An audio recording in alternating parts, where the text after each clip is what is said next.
કથા 5 આદર્શ દૂત. અંગદ પૂરી વાનર સેના યુદ્ધ માટે તૈયાર બેઠી હતી. શ્રીરામનો ઈશારો થાય એની જ રાહ હતી. અન્યાયની વિરુદ્ધ અને સત્યને પક્ષે આપણે લડવાનું છે એ ભાવનાથી જ બધાયની છાતી ફૂલી ગઈ હતી. ટટ્ટાર મસ્તક અને સાથે સત્યનું તેજ એમના મુખ પર ચમકી રહ્યું હતું. એ જ વખતે શ્રીરામે અંગદને બોલાવીને કહ્યું, યુવરાજ અંગદ, સત્યને ટકાવી રાખવા અને અન્યાયની વિરુદ્ધ લડવા ખાતર વાનર સેના ઉતાવળી થઈ રહી છે.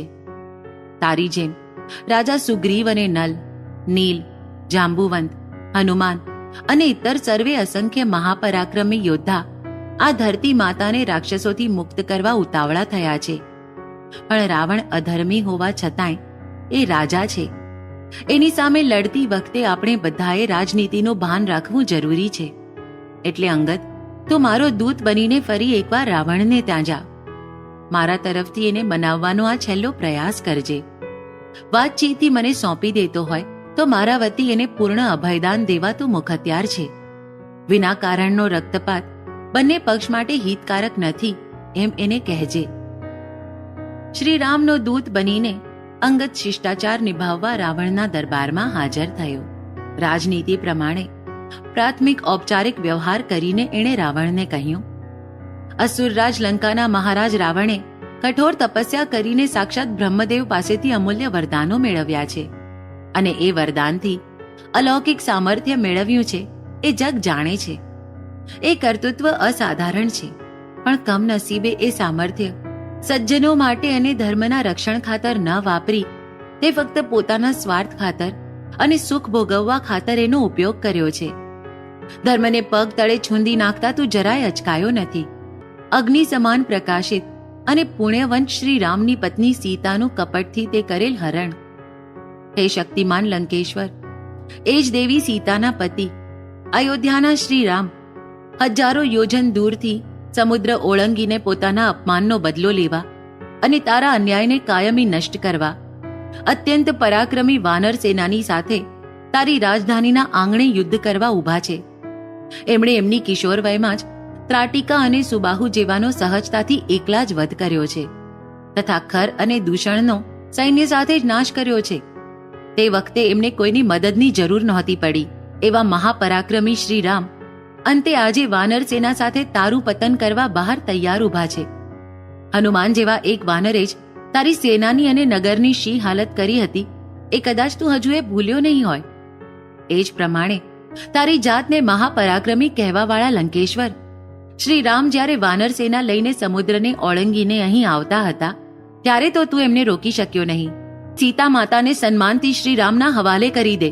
તારી પોતાની જાત અને સેના બંનેનો વિનાશ થતો અટકાવી દે.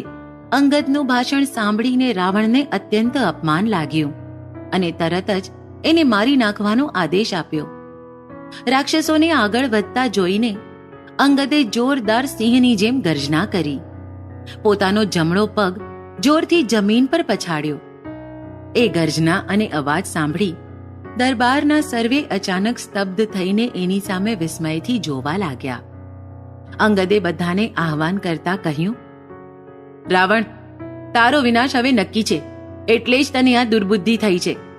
મને મારી નાખવાનો વિચાર તો એક બાજુએ રહ્યો, પણ જો તમારામાંથી કોઈ મારો આ જમણો પગ ખસેડીને બતાડી દે તો શ્રી રામ પોતે પરાજય સ્વીકારીને સીતા માતા વગર જ દરવાજેથી પાછા ફરી જશે. આ વાત સાંભળીને કેટલાકે પોતાનું જોર અજમાવ્યું, પણ એના પર આ બળ પ્રયોગની કોઈ અસર ના થઈ. એ જોઈને એના પર શસ્ત્રોથી વાર કરવા શરૂ કરી દીધા.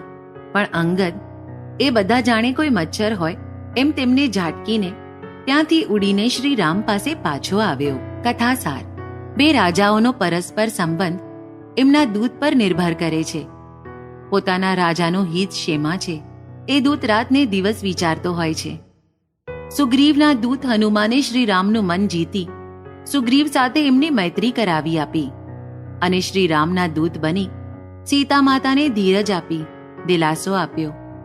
રાવણનું ભારે નુકસાન કરીને, એના માણસોને મારીને રાવણ અને રાક્ષસ સમૂહને માનસિક આઘાત પહોંચાડ્યો. સાથે જ એમના આત્મવિશ્વાસને પણ ડગમગાવી દીધો. વિભીષણ જેવી મહત્વની અને પરાક્રમી વ્યક્તિને એણે પોતાની સંગઠનામાં જોડાવી દીધી. અંગદે પોતાની અંદરના આત્મવિશ્વાસથી શ્રીરામનો વિશ્વાસ મેળવી લીધો. એનો અને પૂરી વાનર સેનાનો રામ પ્રત્યે આદર છે એની શ્રીરામને જાણ કરી આપી.